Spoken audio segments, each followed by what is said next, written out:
Hey Joseph, thanks for your questions. So topic one is getting in. So the first aspect of university is how do you impress the admission staff so that they let you in, and they give you the amazing opportunities that comes along with university.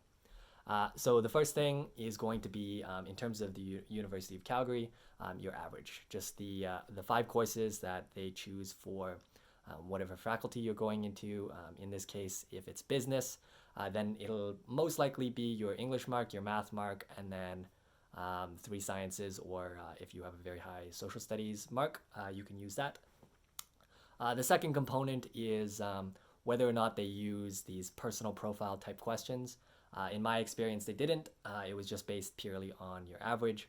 And if you had over a 90% average in the five courses that you use from high school, um, in early acceptance, which means you would have gotten in um, by your grade 12 year, and so uh, you would be using your grade 11 marks, and then for regular acceptance, which happens after your first semester in grade 12, or after both semesters in grade 12 if you apply a little bit later, it'll be your grade 12 marks in each of those subjects.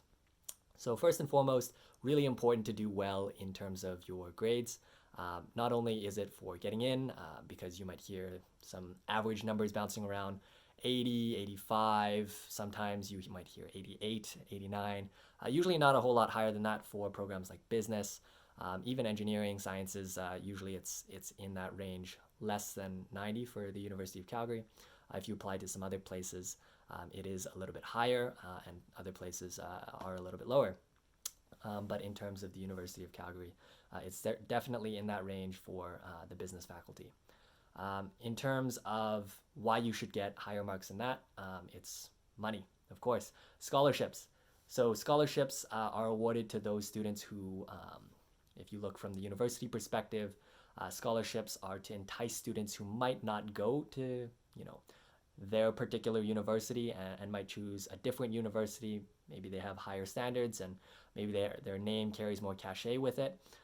It's to attract those types of students to come bring the experience and the skills and the the spirit around those students who generally create communities around themselves into the university. So if you have really high grades, you want to make sure that you maximize the amount of money and the things that you can get the university to do for you.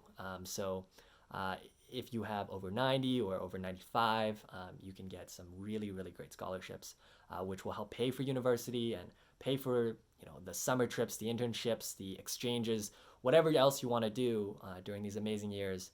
They can be funded, and you don't really have to worry about adding on stress from a part-time job or something of the like when you have those funding opportunities covered. So my advice is work as hard as you can, get that average as high as possible, and apply to scholarships as well.